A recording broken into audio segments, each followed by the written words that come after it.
Welcome back. मैं लवकेश है, एक बार फिर आपका स्वागत करता हूँ आपके अपने यूट्यूब चैनल पर।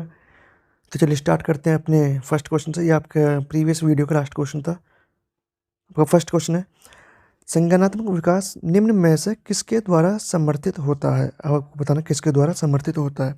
तो पहला ऑप्शन आपका, जितना संभव हो उतनी आवृत्ति से संगत और सुनियोजित परीक्षाओं का आयोजन करना। कि यदि आप एक टाइम टेबल को फॉलो करते हो, ठीक है ना, एक प्लानिंग के साथ बाहर और बच्चे को पेपर देते हो, बच्चों से क्वेश्चन पेपर सॉल्व कराते हो, उनका टेस्ट लेते हो, तो संज्ञानात्मक विकास में वृद्धि होगी, ठीक है ना। तो ये ऑप्शन तो गलत है। उन गतिविधियों को प्रस्तुत करना जो पारस्परिक पद्धति को सुदृढ़ करते हैं, ठीक है ना। तो ये भी नहीं होगा कि पारस्परिक पद्धति को आपको सुदृढ़ करना है, ठीक है।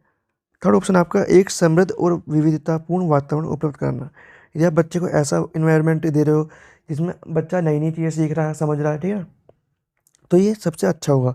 और फोर्थ ऑप्शन आपका, सहयोगात्मक की अपेक्षा व्यक्तिगत गतिविधियों पर अधिक ध्यान केंद्रित करना। तो हमें सहयोगात्मकता पे जो गतिविधि है उन पर भी ध्यान देना और आपको व्यक्तिगता पर भी ध्यान देना।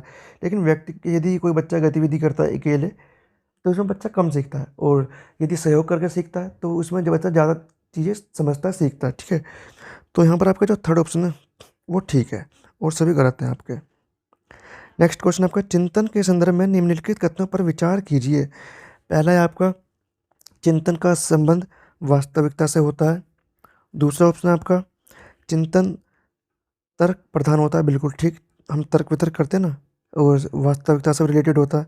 चिंतन के लिए किसी समस्या का होना आवश्यक नहीं है। उपरोक्त में से कौन सा कथन सत्य है? अब जरूरी नहीं है कि हर बार चिंतन के लिए आप सामने प्रॉब्लम ही हो, कोई प्रॉब्लम नहीं, हम एज्यूम भी तो कर लेते हैं कि यदि ऐसा हुआ तो हम क्या करेंगे। तो वहाँ पर भी तो हम अपनी थिंकिंग को यूज़ करने की कोशिश कर रहे हैं, ठीक है। तो यहाँ पर आपका जो ए बी सी, केवल केवल तो और इतनी है, क्योंकि यहाँ पर तीनों ही आपके सही है। तो फोर्थ ऑप्शन आपका यहाँ पर ये सभी ठीक है।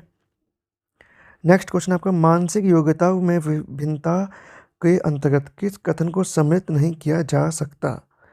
तो फर्स्ट ऑप्शन है आपका, यौन अंतर तथा शारीरिक परिपक्वता को सम्मिलित नहीं किया जा सकता। दूसरा ऑप्शन आपका, रुचि संबंधी विभिन्नता। तीसरा, स्वाभाविक संबंधी अंतर। और चौथा, तात्कालिक स्थिति से परे जाने की योग्यता, जो तात्कालिक परिस्थिति से परे जाने की योग्यता। तो यहाँ पर जो नहीं वाला ऑप्शन है वो है आपका, यौन अंतर तथा शारीरिक परिपक्वता। यहाँ पर आपका जो सही ऑप्शन है या फिर जो नहीं है वो फर्स्ट ऑप्शन है। नेक्स्ट क्वेश्चन है आपका, जीन पियाजे के अनुसार प्रारूप स्कीमा, है ना, निर्माण वर्तमान योजनाओं के अनुरूप बनाने हेतु नवीन तकनीकी में संशोधन और नवीन जानकारी के आधार पर पुरानी योजना के संशोधन के परिणाम के रूप में घटित होता है। इन दो प्रक्रियाओं को जाना जाता है। अब आपको बताना है कि जो प्रक्रिया, इनको हम किस नाम से जानते हैं। तो इनको हम जानते हैं समावेशन और समायोजन। कि पुराने स्कीमा में हम नई इन्फॉर्मेशन को डालते हैं या फिर हम नया स्कीमा बनाते हैं, ठीक है। तो जो ये दो प्रक्रियाओं किस नाम से जानी जाती हैं? तो समावेशन और अनुकरण तो नहीं होगा, सामीकरण और संशोधन भी नहीं होगा, समावेशन और समायोजन। तो यहाँ पर आपका जो थर्ड ऑप्शन है वो ठीक है, और जो बाकी ऑप्शन है वो आपके गलत है। नेक्स्ट क्वेश्चन है आपका, आपकी कक्षा का एक छात्र पढ़ने में बहुत तेज है। वह 7वीं कक्षा में होते हुए भी 10वीं कक्षा के विषयों को आसानी से समझ लेता है। उसकी इस व्यक्तिगत विभिन्नता का कारण क्या है?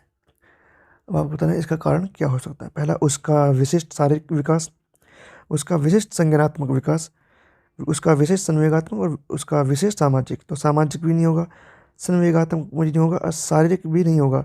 जो संज्ञानात्मक विकास है वो इस चीज़ को शो कर रहा है कि मैं 6ठी क्लास का होने के बाद भी या 7वीं क्लास का होने के बाद भी 10वीं क्लास की चीज़ों को समझ रहा हूँ, ठीक है। तो यहाँ पर आपका सेकंड ऑप्शन ठीक है।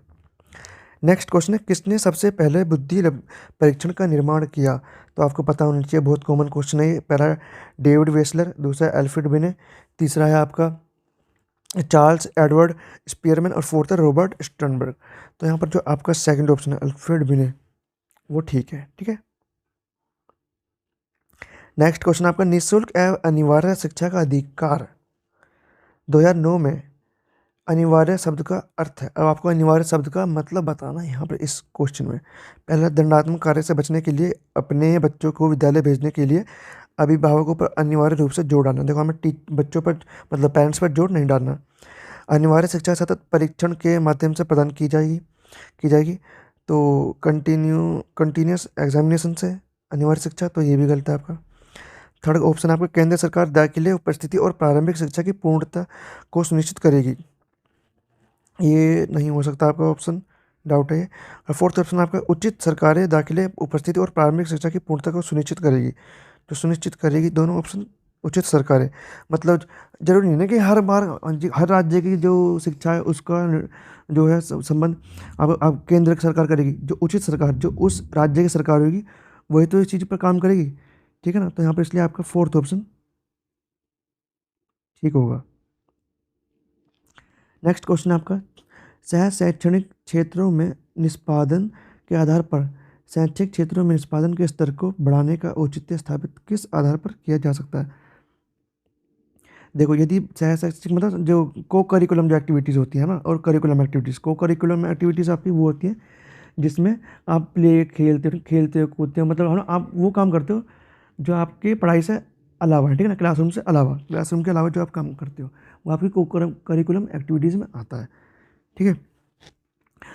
उसके द्वारा हम बच्चे की जो करिकुलम वाली जो एक्टिविटी है, जो पढ़ाई लिखाई से रिलेटेड है, मैथ, इंग्लिश, हिंदी, जिस भी सब्जेक्ट में, उसमें आप बढ़ोतरी कर सकते हो यदि आप कंटिन्यू बच्चे को पढ़ाते रहोगे करिकुलम एक्टिविटी के थ्रू, कि आप टेस्ट ले रहे हो, चाहे आप कितनी अच्छी तरीके से पढ़ा रहे हो, कितनी भी अच्छे मेथड से, यदि आप सिर्फ बच्चे को पढ़ा रहे हो तो बच्चा एक टाइम पर आने के बाद बोर फील करेगा और आगे वो पढ़ेगा भी नहीं, उसका मन उब जाएगा और अगली बार से किताब को नहीं उठाएगा ये। लेकिन यदि आप बच्चे को पढ़ा करने के साथ साथ को करिकुलम एक्टिविटीज़ करा, चाहे वो प्ले हो, कोई सा गेम हो, पेंटिंग हो, ड्राइंग हो, डांस हो, सिंगिंग हो ना, कुछ भी हो सकता है को करिकुलम एक्टिविटीज़ में, तो बच्चे का उससे बच्चे को एक तरीके से आप ये बोल सकते हो कि पढ़ाई से थोड़ा रिलैक्स मिलना, ठीक है ना, आप ये कह सकते हो। तो जब उसका माइंड सेट हो जाता है खेलने कूदने के बाद, थोड़ा रेस्ट लेने के बाद पढ़ाई से, तो वो फिर पढ़ाई में लग जाता है, ठीक है। तो हम इसी मेथड को फॉलो करते हैं, इसलिए हम बीच में लंच टाइम देते हैं जिसमें बच्चा थोड़ा बहुत खेलता है, ठीक है ना, लंच करता खेलता है, हम कंटिन्यू पढ़ाते नहीं हैं बच्चों को।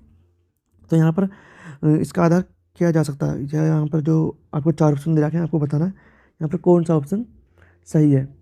तो पहला ऑप्शन आपका, यह व्यक्तिगत विभिन्नता को संतुष्ट करता है, बिल्कुल ठीक।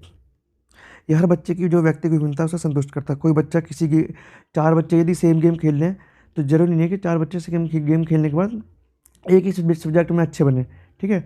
कोई हिंदी में आगे निकल सकता है, कोई इंग्लिश में आगे निकल सकता है, कोई मैथ में यदि मन नहीं है तो वो मैथ को खेलने के बाद या खेल के द्वारा भी कुछ चीज़ों को समझ सकता है। तो यहाँ पर सभी की जो व्यक्ति की विभिन्नता है उनको संतुष्टि मिलती है, तो यहाँ पर आपका फर्स्ट ऑप्शन ठीक है। दूसरा यह है हास्याकृत विद्यार्थियों के लिए प्रतिपूरक भेदभाव की नीति का अनुगमन करता है, कि जो बच्चे बिल्कुल ही किनार हो चुके हैं पढ़ाई से, बिल्कुल जिनका बिल्कुल भी जीरो डब्बा गोल है, ये उनको अनुगमन करता है उनका, तो ये भी नहीं, ऑप्शन गलत है आपका।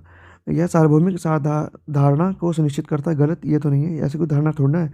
और यह हाथ से किए जाने वाले श्रम के प्रति सम्मान विकसित करता है, तो ऐसा भी नहीं है, ठीक है ना। जो बेस्ट ऑप्शन है वो आपका फर्स्ट ही है। नेक्स्ट क्वेश्चन आपका, भाषा में अर्थ की सबसे छोटी इकाई डैश है। अब आपको भाषा में जो अर्थ की जो सबसे छोटी इकाई होती है उसे क्या कहते हैं आपको वो बताना है। पहला ऑप्शन आपका स्वनिम, दूसरा संकेत प्रयोग विज्ञान मैग्मेटिक्स, तीसरा आपका वाक्य, चौथा आपका रूपीम। तो जो भाषा की जो सबसे छोटी इकाई होती है उसे बोलते हैं स्वनिम। इंग्लिश में से क्या कहते हैं आप हमें कमेंट बॉक्स में करके बताइए क्या बोलते हैं, ठीक है। और नेक्स्ट क्वेश्चन आपका, सतत एवं व्यापक मूल्यांकन किस लिए आवश्यक है। अब आपको बताना हम जो कंटिन्यूस एंड कॉम्प्रिहेंसिव जो करते हैं एग्जामिनेशन वो क्यों ज़रूरी है। तो पहला ऑप्शन आपका शिक्षण के साथ परीक्षण का तालमेल बैठाने के लिए। दूसरा ऑप्शन आपका शिक्षा बोर्ड की जवाबदेही कम करने के लिए, गलत, तालमेल बैठाने के लिए भी नहीं करते। तीसरा जल्दी की जाने वाली गलतियों की तुलना में कम अंतराल पर की जाने वाली गलतियों को सुधारना, ये भी नहीं होगा आपका ऑप्शन, ये भी नहीं होगा। और फोर्थ ऑप्शन आपका यह समझने के लिए कि अधिगम का किस प्रकार अवलोकन किया जाता है, दर्ज किया जाता है, वह सुधार किया जाता है, इसलिए हम CCE का जो आपका CCE का यूज़ करते हैं, ठीक है। सतत एवं व्यापक मूल्यांकन, इवेल्यूशन, तो यहाँ पर मैंने एग्जामिनेशन बोला था वो इवेल्यूशन है, तो यहाँ पर आपका फोर्थ ऑप्शन ठीक होगा। नेक्स्ट क्वेश्चन है इस वीडियो का, निम्नलिखित में से कौन सा एक अन्य विकल्पों से संबंधित नहीं है। पहला, प्रश्नोत्तरों सत्रों को संगठित करना। दूसरा, किसी विषय पर विद्यार्थियों की प्रतिक्रिया को लेना, ये भी ठीक है, हम विद्यार्थियों की प्रतिक्रिया लेनी है, प्रश्नोत्तरी परिचालित करना, क्वेश्चनेयर क्विज खेलना, ठीक है। और जो फोर्थ ऑप्शन आपका वो है सब आकलन के कौशल को प्रतिमानित करना। जो संबंधित नहीं है वो आपका फोर्थ ऑप्शन है, ये रिलेटेड नहीं है। कौन सा एक अन्य विकल्पों से रिलेटेड नहीं है, ये इन तीनों से मैच नहीं खा रहा, ठीक है, ये अलग है। तो आपका यहाँ पर फोर्थ ऑप्शन गलत है।